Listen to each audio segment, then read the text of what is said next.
Tumeona katika press ambayo iliongelewa na baadhi ya viongozi wa chama kimoja cha siasa wakielekeza kwamba katiba ipatikane mpaka mwaka fulani. Sasa kama chama, kwanza lazima tuseme katiba mpya ni ajenda ya Chama cha Mapinduzi, na Chama cha Mapinduzi kupitia ilani ya uchaguzi ya 2025-2030 kiliahidi kufanya marekebisho ya katiba, na mgombea wa urais wa wakati huo ambaye ndiye Rais wa Jamhuri ya Muungano wa Tanzania na mwenyekiti wa Chama cha Mapinduzi, katika mikutano yote ya hadhara ambapo alikuwa anazungumza na Watanzania kwa kuomba ridhaa, aliliongelea swala la katiba mpya. Kwa hiyo kama chama, katiba mpya ni ajenda yetu, na tuwahakikishie Watanzania kabla ya mwaka 2030 tutakuwa na katiba mpya ambayo itakuwepo. Lakini ikumbukwe kwamba chama kimekuwa mstari wa mbele katika mageuzi ya katiba tangu miaka 1980.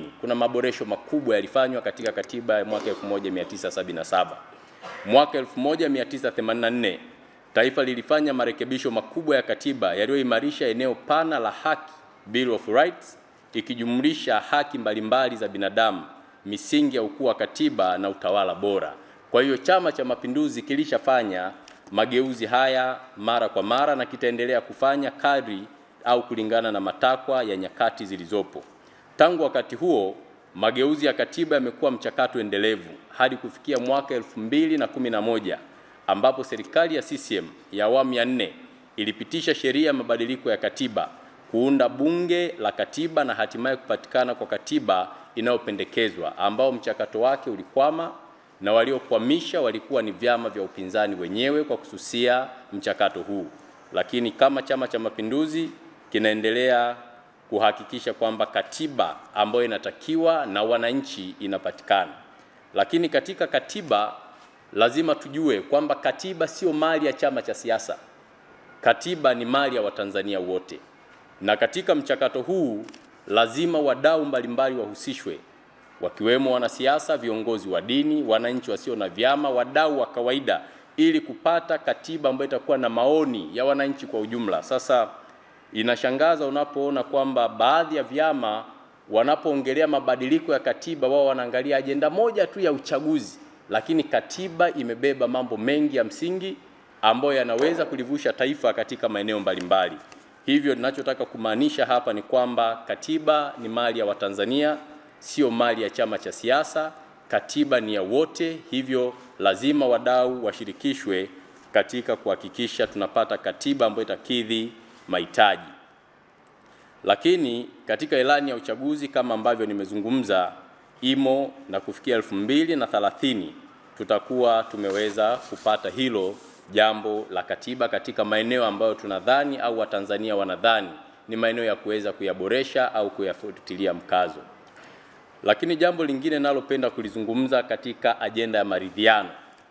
Kama chama tunaamini katika maridhiano, na maridhiano haya sio mara ya kwanza kufanyika au kutokea katika nchi yetu.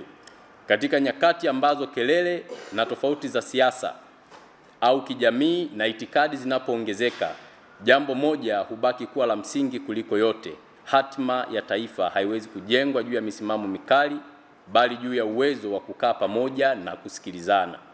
Lakini Chama cha Mapinduzi kinaamini kuwa pale ambapo mazungumzo yanapopewa nafasi, migogoro inapungua, taasisi zinaimarika na maendeleo yanapata mizizi imara, hasa katika kuwatumikia wananchi. Ni katika muktadha huu tunatoa wito wa kushirikisha makundi yote: vyama vya siasa, viongozi wa dini, asasi za kiraia, vyama vya wafanyakazi, sekta binafsi, viongozi wa kimila, wananchi na wadau wa maendeleo katika mazungumzo na maridhiano, kwa sababu baadhi ya watu wanaamini kwamba maridhiano ni baina ya vyama vya siasa. Hapana, ni mambo ambayo inabidi yazungumzwe kwa upana wake, na nchi yetu ina vyama zaidi ya 18. Maana yake vyama hivyo vina uwezo wa kushiriki na kuweza kuridhiana katika maeneo ambayo tunaona yana msingi huo. Tunasema hivyo tukitambua hawa si wadau wa pembeni ambao nimewaorodhesha. Hawa ndio wabebaji wa uhai wa taifa. Wanapochagua kuweka maslahi ya nchi mbele badala ya maslahi binafsi, wanakuwa si tu sehemu ya suluhisho, bali injini na mustakabali wa kudumu katika amani ya taifa letu. Kupitia falsafa ya Mheshimiwa Rais Dr. Samia Suluhu Hassan ya 4R, maridhiano, ustahimilivu, mageuzi na ujenzi upya imefungua dirisha la historia ambalo halipaswi kupuuza. Sote tunafahamu kukubali kuzungumza si ishara ya kushindwa, ni ishara ya ukomavu wa kisiasa na busara ya kiuongozi. Mazungumzo si mbadala wa ushindani wa kisiasa, bali ni nyenzo ya kuhakikisha ushindani huo haugeuki kuwa chanzo cha mpasuko katika taifa.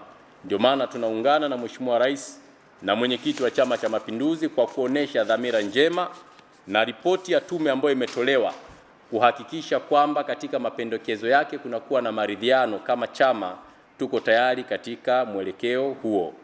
Lakini jambo lingine nalopenda kulisema, ni muhimu kuelewa kuwa mageuzi ya kweli hayazaliwi barabarani peke yake, wala kwenye majukwaa ya kisiasa au majukwaa ya lawama, bali katika meza ya mazungumzo ambako hoja hukutana, tofauti huchambuliwa na muafaka hupatikana.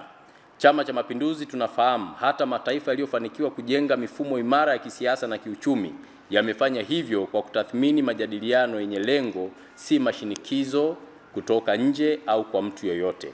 Hii haimaanishi kwamba wananchi hawana haki ya kudai mabadiliko, la hasha.